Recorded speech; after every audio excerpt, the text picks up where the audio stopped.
मोहतरम मीर आमिर अली मक्सी साहब।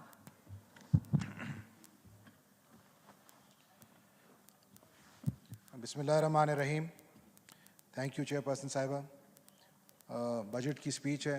बजट के ऊपर दोस्त और सब ने बातें शुरू की हुई हैं। इस वक्त जो भी डिस्कस हो रहा है, बजट जो पेश हुआ था उसके ऊपर कुछ मेरे भी तजवीज़ें भी हैं और उसके साथ ही साथ मैं कुछ निशानदेही भी करना चाह रहा हूँ चीज़ों की जो ओवरसाइट जो होनी चाहिए थी उस उन्होंने नेगलेक्ट किया उस सेक्टर को, या उनमें कुछ चीज़ें ऐसी हैं जो नेगलेक्ट की गई हैं।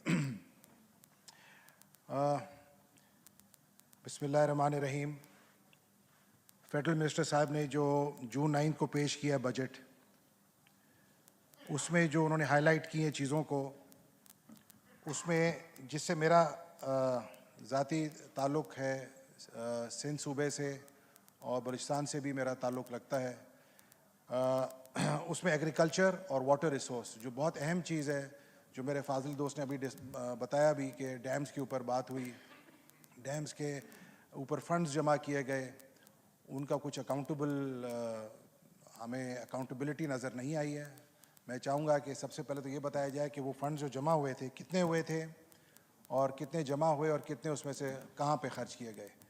उसके साथ ही साथ अगर हम आगे चलें इसी बात के ऊपर, तो हमारा एग्रीकल्चर सेक्टर जो है, जो बैकबोन कहा जाता है हमारे पाकिस्तान का, रीढ़ की हड्डी कहा जाती है इकॉनमी में, जो 60 to 70% रिप्रेजेंट करता है चारों सूबों को, उसमें जो इस दफ़ा कुछ मुराद रखे गए हैं उनमें से कुछ तो चीज़ें ठीक हैं, इस वक्त ज़रूरत है उसकी, जिसमें कहा गया है कि 50,000 एग्रीकल्चर ट्यूबवेल्स हैं जिनको सोलर किया जाएगा और 30 अरब रुपए उसके लिए रखे गए हैं। लेकिन उसमें वजाहत नहीं है कि ये ट्यूबवेल्स कौन से सूबों में हैं, किस किस्म के हैं या किस तरह दिए जाएंगे, whether it will be with the provincial इकट्ठा उनके साथ मिलकर किया जाएगा या क्या का तरीक़ेकार क्या होगा। इसी तरह अगर आप आ जाएं सीड के ऊपर, तो हमारे पास जो हमारी यूनिवर्सिटीज़ हैं या जो रिसर्च सेंटर्स हैं, उन्होंने क्या किया है कि बजाय कि आप बाहर से इंपोर्ट करेंगे और उनके ऊपर ड्यूटी नहीं लगाएंगे तो वही हमें उसका नुकसान होता है। तो ये चीज़ें हैं जिसके ऊपर जब एग्रीकल्चर पॉलिसी बनाई जाती है तो एग्रीकल्चरिस्ट को नहीं बुलाया जाता है, जो मेन एग्रीकल्चरिस्ट हैं पाकिस्तान के, जो एग्रीकल्चर इकॉनमी में जानते भी हैं, करते भी हैं और प्रैक्टिकल उस तरीके से चलते हैं उन सूबों में, उनको ज़रूर बुलाया जाए, उनसे इनपुट लेकर फिर आप अपना ये जो है पॉलिसी बनाएं। लेकिन अफसोस से कहना पड़ेगा कि मैं समझता हूँ कि उन लोगों को बिल्कुल इस चीज़ में मुशावरत के लिए नहीं बुलाया गया था। इसी तरह अगर आप आगे चलें तो हमारा जो एग्रीकल्चर के साथ इरिगेशन सिस्टम है, जो प्रोविंशियल सब्जेक्ट है, नो डाउट अबाउट इट, लेकिन कुछ चीज़ें हैं जो फेडरल सब्जेक्ट है, जैसे हमारा फ्लड कमीशन है।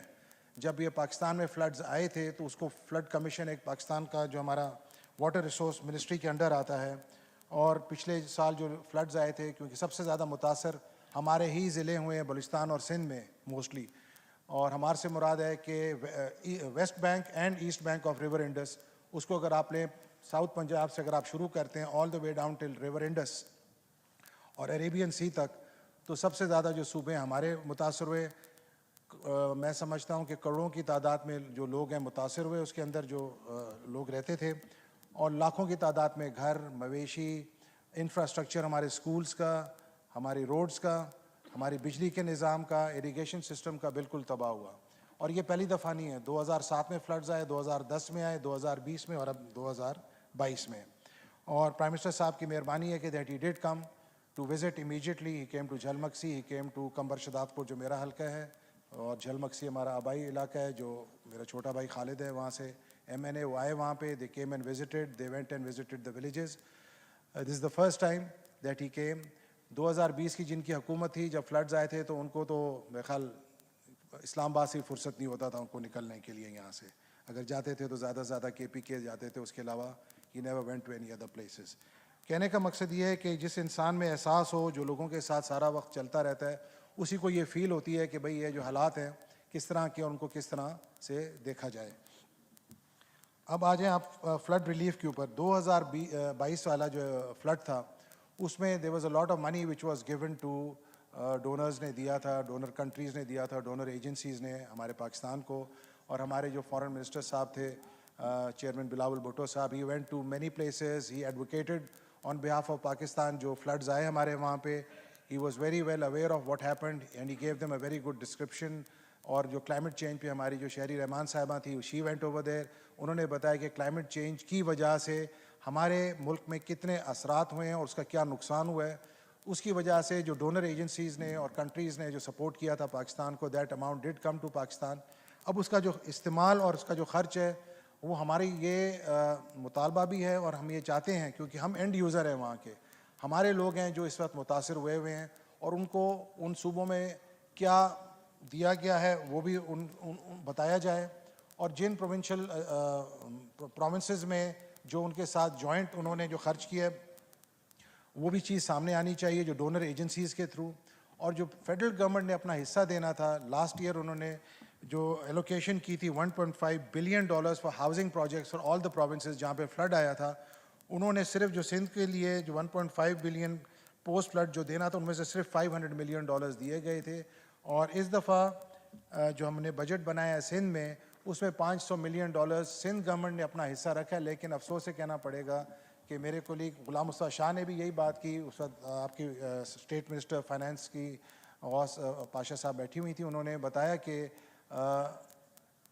हम चेक करके बताएंगे. तो हमने तो कहीं पर रिफ्लेक्शन नहीं देखी है उसकी. तो ये भी मैं चाहूँगा कि इस चीज़ को सामने लेकर आएँ. जो उन्होंने अपना हिस्सा देना है पंजाब में, KPK में, बलूचिस्तान में या सिंध में, वो अपना ज़रूर हिस्सा रिफ्लेक्ट करें इस बजट में, so the provinces can come up with their amounts to give that. इसी तरह अगर आप आ जाएं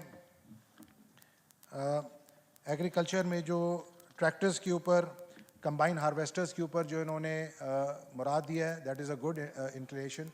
बट मैं ये चाहूँगा कि उसके साथ साथ हमारे एग्रीकल्चर सेक्टर में यूरिया, DAP जो हमारी जो फर्टिलाइज़र्स हैं, या हमारा जो वीटासाइड जो हमारी मेडिसिन इस्तेमाल होती हैं, उनका भी चेक एंड बैलेंस स्ट्रिक्टली किया जाए. और उनके ऊपर भी सब्सिडी अगर आप एक फर्टिलाइज़र कंपनी को दे रहे हैं तो उसका जो है एंड यूज़र जो है एग्रीकल्चरिस्ट होता है, जो काश्तकार होता है, उसके लिए भी एक मंसूबा बनाया जाए. और जब सीज़न शुरू होता है उससे पहले उस पर रिफ्लेक्ट की जाए उसकी प्राइस. क्या होता है कि जी रिफ्लेक्ट नहीं करते हैं, लोग ख़रीद लेते हैं, या तो गिर जाती है या तो ब्लैक में फिर वो बेचा जाता है. इस चीज़ के ऊपर भी नज़रसानी की जाए. और उसके साथ साथ बहुत सी स्मगलिंग हो रही है, जो हमारा फर्टिलाइज़र ख़ासकर ईरान और अफ़गानिस्तान जाता है, उस पर बंदिश की गई थी. पहले बहुत ज़्यादा हो रहा था, फिर उसके ऊपर जब एग्रीकल्चरिस्ट ने और लोगों ने शोर मचाया तो उसके ऊपर रुकावट हुई. और हमारे इलाके ही हैं जो वहाँ से क्रॉस करके गुजरते हैं, हम लोगों ने ही बताया डिपार्टमेंट्स को, लॉ इन्फोर्समेंट एजेंसीज़ को, कस्टम्स को कि जी इसके ऊपर आप लोग पिकेट्स लगाएं और बंद करवाएं इन जगहों को, क्योंकि ये बार बार निकल रहे हैं वहाँ पे. और इन चीज़ों के ऊपर हमारे जो एंड यूज़र हैं एग्रीकल्चर, वो फिर महंगा हो जाता है, फर्टिलाइज़र, DAP वगैरह, उसकी वजह से हम लोगों को नुकसान होता है. तो इन चीज़ों के ऊपर उन्होंने किया है. उसके साथ साथ मैं समझता हूँ कि अगर आप अपनी इनकम को बढ़ाना चाहते हैं, आप अपने टैक्स नेट को बढ़ाएं. आपका टैक्स नेट जो है एक 30 लाख लोगों तक बढ़ा हुआ है मैक्सिमम, जहाँ पे 24-25 करोड़ की आबादी है, जिसके अंदर बहुत से लोग हैं जो अभी तक नहीं आए हैं.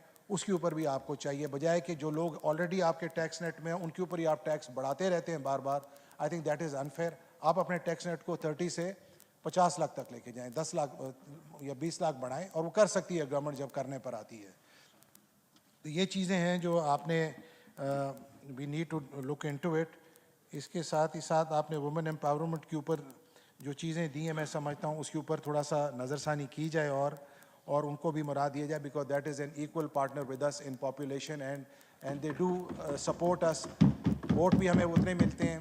वुमेन एम्पावरमेंट की भी ज़रूरत है. हमारी शहीद बेनज़ीर साहिबा जो थी, उन्होंने इस चीज़ को बहुत सामने रखा था. मैं समझता हूँ अभी भी आपकी जो विमेन लीडरशिप है इस वक्त in both men party, specially in PMLN and अपना क्या कहते हैं हमारे पाकिस्तान पीपल्स पार्टी में होते हुए भी इन चीज़ों को रिफ्लेक्ट ज़रूर करें कि वुमेन एम्पावरमेंट या उनके जो राइट्स हैं, उनके जो डोमेस्टिक इश्यूज़ होते हैं, उनके ऊपर मिलकर प्रोविंसेस के साथ बैठ के पॉलिसीज़ बनाई जाएँ कि उनको रिफ्लेक्शन आए. जैसे बेनज़ीर इनकम सपोर्ट प्रोग्राम है which supports the down trodden, the women of rural area specially, इसके ऊपर भी उसकी ट्रांसपेरेंसी और की जाए.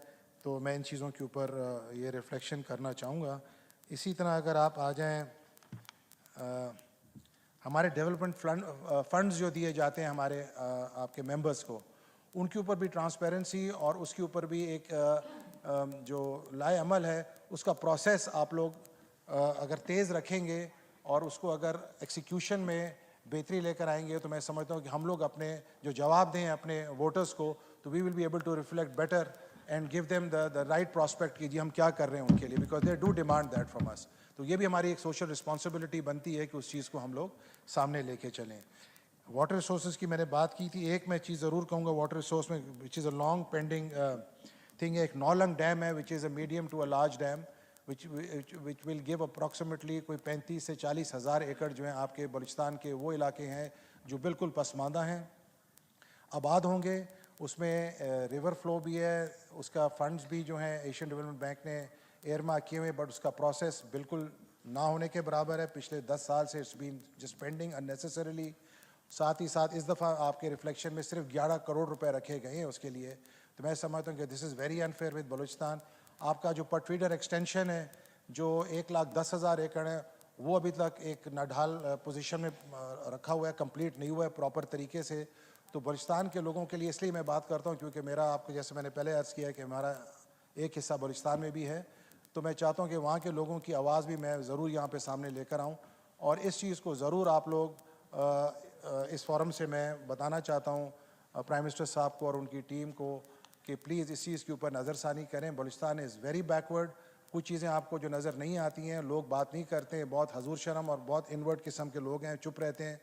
तो मैं चाहूँगा कि इस चीज़ को आप सामने लेकर आएँ। बलूचिस्तान को, it is a burning issue, it should not be dealt with strength, it should be dealt with एक प्यार की एक ज़बान रखें वहाँ पे, लोगों को रिस्पेक्ट देंगे। बलूचिस्तान के लोगों को आप खुद जानते हैं कि वो सबसे ज़्यादा रिस्पेक्ट की ज़रूरत है वहाँ पे। अगर देंगे तो ये चीज़ आप लोगों के लिए बेहतर होगी। पाकिस्तान का एक बहुत बड़ा हिस्सा है बलूचिस्तान, जिसके लिए वहाँ पे सिर्फ चंद लोगों को मरा देने से कोई फ़ायदा नहीं मिलेगा। जो इस वक्त भी जो काम जिस तरह चल रहा है बलूचिस्तान में आपके सामने है, तो मैं ज़रूर इस चीज़ को सामने हाईलाइट करूँगा and this is very important right now. तो ये चीज़ें सामने रखते हुए आखिर में मैं ये कहना चाहूँगा कि 9 मई को जो हादसा पेश आया और जो वहाँ पे उन लोगों ने, जो दहशतगर्दों ने ये एक्शन लिया अपनी तरफ से, काबिल मज़म्मत सिर्फ नहीं है, इसको literally we need to take it to the proper forum. जिस तरह किया गया है, जिन लोगों ने किया है उनको कड़ी से कड़ी सज़ा मिलनी चाहिए, because this reflects towards the integrity of Pakistan. और ये चीज़ें सियासी लोग यहाँ पे सब बैठे हुए हैं, सब पॉलिटिकल पार्टी से उनका वास्ता है। कभी भी किसी पॉलिटिकल पार्टी ने ये कदम नहीं उठाया। बड़े से बड़े लीडर जेलों में गए, महीने साल गुजारे, हमारे लीडर ने 11 साल गुजारे जेल में, लेकिन कभी उन्होंने आखिर में जब बेनज़ीर साहिबा की शहादत हुई, उन्होंने कहा पाकिस्तान की हमें ज़रूरत है, पाकिस्तान के बगैर हम नहीं चल सकते, पाकिस्तान खपे का उन्होंने नारा लगाया। लेकिन इन लोगों ने तो चंद दिनों के अंदर जाके हमारे वो चीज़ों के ऊपर हमला किया जो मतलब इट इज़ नॉट राइट। ये चीज़ें काबिल बर्दाश्त नहीं है, ये होनी भी नहीं चाहिए। और जिन लोगों ने ये चीज़ें की हैं उनको कड़ी से कड़ी सज़ा दी जाए और पता चले कि पाकिस्तान इस चीज़ में, पाकिस्तान के लोग इकट्ठे हैं and we will not tolerate this anymore. बड़ी मेहरबानी आपकी, थैंक यू वेरी मच।